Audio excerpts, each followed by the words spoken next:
Mr. Cool there with the shades on. Hey, Well, I but have nothing hey, for the sunshine. yeah.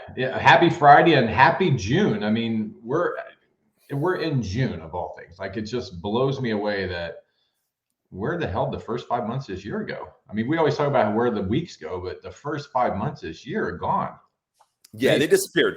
And, me probably more than a lot of people because, transition, moving a team, building, like it has been a whirlwind of a year. But yeah, I sent a video to my team yesterday and it's like, first of the month is my favorite time of the month because all the scorecards reset to zero. Yep, Everybody's back on a level playing field. Everybody's got the same amount of time in the day. So who's going to win? absolutely. You know, the old saying is, "What have you done for me lately?" That rings so true in this business, and so many people try to hang their hat on what they've done in the past. And hey, it's a new month. Everybody's at zero today. Agreed, 100%. So what topics we want to hit today, man? Well, we got a lot to unpack. I mean, we both attended some events last week that were very educational and interesting. So um, I'll let you go first because you were at the one that probably has the most insights to draw from. Yeah. I was at the Elevate to Dominate event with Barry Habib, and man, you want to talk about just a unbelievable amount of knowledge. And I've had time to unpack it, and I just took photos of some of the different slides. If you're a loan originator, you've probably seen Barry's presentations. You've probably seen some of the content he throws out. There was one particular slide that I've never seen before, and it piqued my interest on a level I've never seen. And he basically pulled together, going back, I believe it was to the early 20s, home appreciation on a year-over-year basis. And he said everyone is looking at the years prior to the housing crash as these big run-up in years. And then we saw the 2008, 2009, 2010, 2011 home value declines. And now everyone's comparing the 2003 to 2006 run up in values to what we're seeing right now and expecting a similar crash. But there's been multiple times in history, like you go back to the 1940s, we actually had greater appreciation per year for a longer run than we had in the 2003 to 2006 era and in the last 4 years that we've seen here. And we went 41 years before we saw a single year of declining values in homes. And the 1 year that it declined 0.1%. And there were multiple run-ups in that period. You look back at the 80s, there were multiple years of 17, 18, 19% home price appreciation. And then it's followed by 10 years of moderated appreciation after it. And he's like, everyone is looking at the data right now, expecting another 2008, when in reality, what happened in 2008 was the decrease in household formations that really ties back into law changes regarding abortion. And he and I will say the same thing. I'm not getting to the political side of it, but if you overlay the births in America with household formations, they line up, and there was a massive decrease in births, 33 years, the median age of a household formation, 33 years prior. And so in 2008, we had this period where household formations fell off a cliff and builders were overbuilding. The situation we're in right now is we have way too few homes and way too many buyers. And we should expect this period we're walking into right now to not be another 2008, but instead the opposite. We're going to go into years of additional 5 to 7 to 9% appreciation because supply and demand always overrule emotion. Emotion is always overruled by supply and demand. There's always going to be the buyer when there's a supply shortage. It was one of the coolest charts I've ever seen in my life. I'm hoping he'll have that next week when me and you see him again at Mastermind, because that's a new one. Because I've seen Barry, I don't know how many times, and that sounds like a new chart. But I have heard Barry. I have heard Barry discuss the Roe v. Wade and calculating that out to 2008 era, and it does line up, and it makes a lot of sense. Again, not political. Doesn't care what side of the fence you're on that. But you know, something else, and it just rung in my head while we were talking about, while I was listening to you talk. Think about what happened in 2002 through 2008. We had 9/11 in late '01. We had massive security changes with Homeland Security. I mean, before 2001, you got on a plane with whatever the hell you wanted. I mean, so immigration slowed. I would have to go back and check, but I'm guessing we probably slowed down the number of H-1B and other visas that were allowed. I mean, those are a lot of home buyers. So we not only had the slowing birth rates, but after 9/11, we had a slowing of legal immigration where people come from other countries with educations and money that buy homes in that era of 2001 to 2008. So it's the truth. They overbuilt. There was a massive supply. Now, if you go back to the 1940s, what you said the chart started, again, I haven't seen this chart, I'm just speculating, but what happened in mid 1940s? World War II is over. That was when the huge baby boom and all the house. I mean, if you go back and just look, there was there's all these green belt planned communities all over the country as a result of GIs coming home from World War II and starting families. So Correct. you had another lack of inventory in the mid 40s and beyond, just as we have a lack of inventory today. So anybody that's waiting for the housing market to crash, you're going to be waiting for a while because it's not happening. Yeah, I mean, it's just going to take time. And if you look at the housing starts right now, they are not at current levels. We are not hitting household formations. Like right now, we are about 100,000 homes or close to 200,000 homes short for household formations, which means we're not even gaining ground on the shortfall of housing we have right now. Like we're actually still losing ground on it. It'd be one thing if we were overbuilding by 100,000 homes a month. We could say, okay, we will catch up the short supply of housing in 24 to 36 months. We could see a slowdown in housing. We're still underbuilding. We haven't even begun to chew away at the 2.8, according to the National Association of Realtors, 2.8 million homes short for current demand in America. We're actually adding to that number every year. We're not gaining on it yet. And I've said it a million times. High interest rates, which we've seen again and we're seeing right now, push buyers to the sidelines. But just because a buyer's on a sideline, don't make a mistake and think that they're out of the game. They are just on the sideline. Rates are cyclical. They will come down. And when they come down, buyers come back in droves. There's no inventory for them. We are going to go back to highest and best. And it's going to be an aggressive summer and fall. Yeah. One thing we typically don't promote UMortgage. I mean, this is a UMortgage platform. We're both with UMortgage. We don't typically push UMortgage on this show. But I got to give a big round of applause and tip to the hat to our team because we blew the doors off of April, which was every month this year, we've had a record month. And what I want to say is that the numbers aren't important, although we were 220 million plus, we were almost 676 loans, I think 670 loans. At a time when all you do is look around Facebook into real estate mortgage groups. You see people whining and complaining about inventory. You see people whining and complaining because rates are bouncing all over the place. Barry is the best in the business. And May 11th and 12th, everybody started piling on because Barry had been saying, watch for May 10th. And May 10th happened. And then the next 10 days, we saw rates go higher almost every day. Again, guys, Barry's not a genie or a fortune teller. He gave good advice, but there was a lot of things working against us. But his advice was right. It's just we had the debt ceiling and some other things working against us. But what I'm getting at here is that our team stayed focused. And this is a message for everybody out there watching this, no matter who you work for. If you let yourself get controlled by the uncontrollable, you're done. You're going to have a bad month, a bad year, a bad career. You have to just say, look, I don't control rates. Every one of my competitors are having the same pain points as me. Every one of my realtors, every realtor out there, every competitor out there is having the same lack of inventory pain points. Who cares?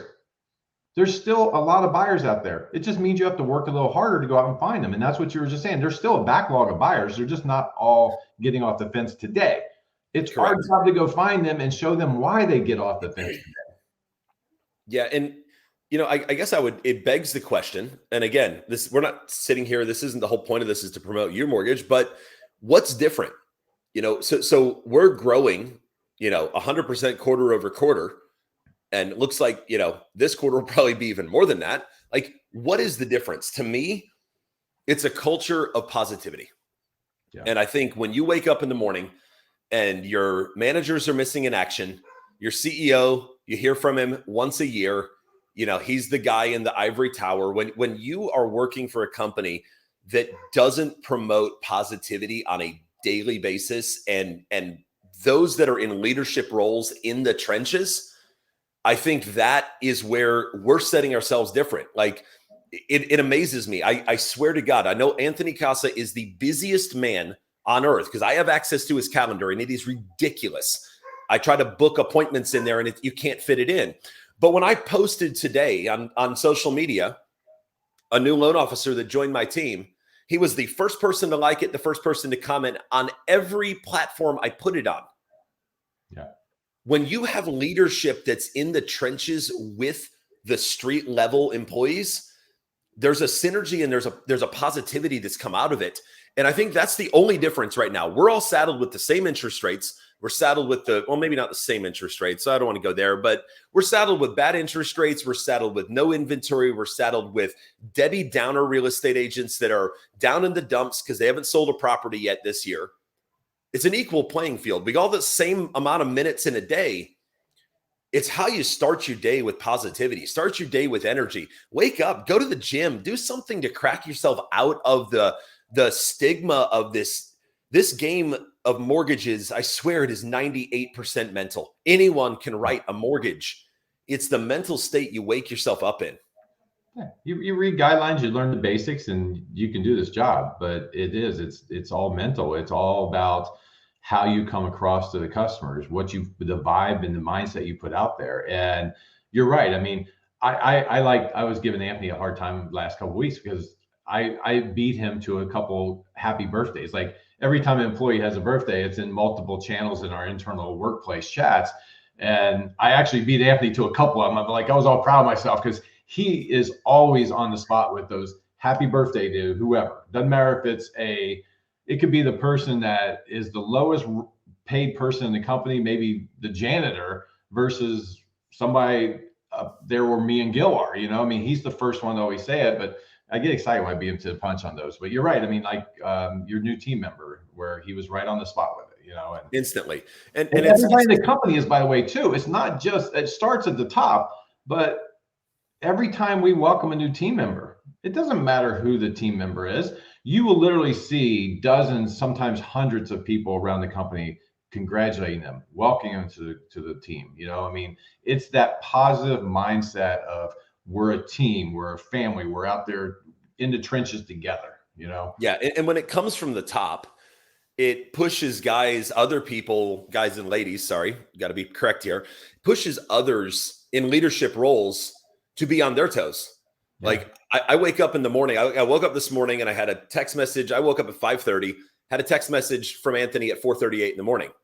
And instantly I'm like, crap, man, I got to up my game. Like I've got to go to the next level. And that's the difference of having leadership that's separated and relaxed and doing their own thing versus leadership that's pushing an energy level down the channel that just becomes contagious from the top down. Kyle Kohler, I'll give a big shout out to him. He put a video out to our internal chats about being confident and really attacking the phones with confidence. And I swear it is one of the best little clips. I sent it to my team and I'm like, mandatory watching. Like the content he put out is basically when you get on the phone with a client, if you come into the conversation wishy-washy, client had called him and was asking about, they're self-employed and they write off some income. And you could come at that conversation and be like, well, we'll look at the situation and we may end up having to go bank statement route. And, we've got some options. You don't instill the confidence in. Whereas if he just said, he attacked right back at the client and was like, well, based on the information you're telling me, it sounds like we're going to go a bank statement program. We've got the absolute best bank statement programs for you. When we get the whole application and we're going to give it a review, look at all our bank statement options, as well as other options to make sure we can't fit you into a traditional mortgage. Just walking in with that level of confidence into a conversation, you do that with clients. That's amazing. Do that with real estate agents. Do it with your teammates. You're going to change the outlook and the future of people's lives. I shout out to Kyle on that video. That was so freaking good.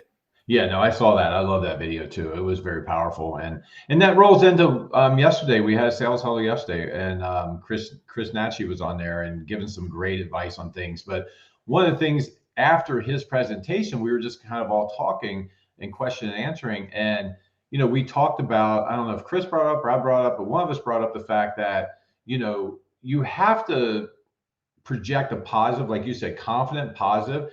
You have to smile through the phone, because even though it's an old cliche, it holds true. If you're not smiling on that phone and giving a positive message, the customer's not going to want to work with you. The realtor's not going to want to work with you. But so we've talked about that. We've all talked about that before. Then one of our I call her, she's rookie. She's only been in business for a very short time, but Rebecca Steele, she then put in the chat, oh my God, I'm putting a post note on my computer right now that says, would I want to work with myself? Because I told everybody, hey, you should record some of your calls and listen back to how you talk to customers and listen to yourself. Do it in the mirror, record a call and listen to it back. But would you buy something from yourself? Would you let somebody like you handle your mortgage? And this employee that is relatively new to the business said, I put this on my computer, and I thought, holy shit, there's something so simple, and I'll peel it off, but I now have this on my computer. Would I want to work with me? And you know why? I've got it right here too. I don't deal with customers. Like, I'm not selling loans, but I'm dealing with loan officers. I'm dealing with processors. I'm dealing with underwriters. I'm dealing with CEOs of our lenders. I'm dealing with a lot of people. And it's just to remind me, no matter what's going on, no matter how mad I might be at a situation, I'm dealing with an underwriter, maybe helping one of our loan officers. I got to make sure I've got the right mindset. I got to make sure I'm coming across as somebody that underwriter wants to help, not somebody that he has to help. So the same thing when Rebecca said that, it jarred my memory back years and years and years ago. Personal level stuff. This isn't business. Years ago, I have 3 daughters, and somebody said to me, and it was such a gut check. Somebody said, look yourself in the mirror and stare real close. And now imagine your daughter is dating someone exactly like you. If you didn't smile, change. Yeah. And it was such just a gut check for me. And you roll that same thing into business. Like the old adage says, treat people how you want to be treated. I think that's stupid. I think you need to treat people better than you want to be treated. Go to the next level. This isn't like my team and I stress literally video after video after video. My team's probably sick of videos I send them. I'm a Loom fanatic. But if you don't build rapport and create a relationship with the processor and the loan coordinator on your transaction, you're missing such a key piece of the business. The last thing you want is when 2 files come in at the same time, the loan coordinator says, oh, I'm going to take Johnny's loan because Johnny treats me so good. It's not that Billy treats her bad. It's just that Billy doesn't go the extra mile. You want, when a processor gets your file, they're like, oh my God, it's Todd's file. Todd is the best. I want to get on this. I want to handle it immediately. And it's not that they're not going to handle every file immediately, but you want them to cherry pick you. You want your team, even if they're a corporate-based team, even if it's an underwriter on a transaction, treat them better than you want to be treated. Yeah. And you will get such mileage out of that relationship. It's just, it's the basics of it. Absolutely. And it's funny that That's how I've lived my whole career. Like one of our core values here is relationships, not transactions, but which is awesome. It's a great core value, but it's basically how I've done my whole career. I've built relationships. Every underwriter at UWM that's ever dealt with me, no matter how frustrated I might be before the phone call and after the phone call, I've hung up the phone many times dropping F-bombs, but during that call, I treated them with the utmost respect. I helped them see my way, but I never talked down to them because again, you're going to get a lot further. And that one call will be remembered 2 weeks later when I need something else. And that's how I built my whole career. And that's how I met many of my agents, is because I had title companies referring agents to me because they liked to work with me because I treated them with respect. So, it's relationships are everything, and you have to build them no matter what, whether it's with realtors or title companies, or even with the janitor in your office that comes through right before you leave at night to empty your garbage. Everybody gets treated with respect. Yeah. And, totally different topic, but prior to this company, I was at a previous company and I was being courted by a lot of different companies at that time. A lot of people wanted to hire me, and I was visiting my previous company and we were talking, and what made the final decision for me to move to them was when the elevator doors opened after the end of the day.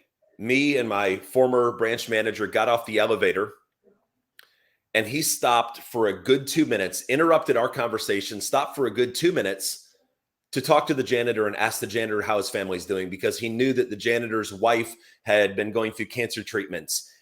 And that was my deciding moment of, this is where I'm going to spend the next 4 years, or at that point, future of my career, which ended up being 4 amazing years. You never know who you're going to be in contact with. You never know who's going to be watching your interactions with others, who's going to be on the other line of it. Keep in mind, you talk to underwriters, you talk to title agents. A lot of those calls are recorded. They're reviewed. They're looked back.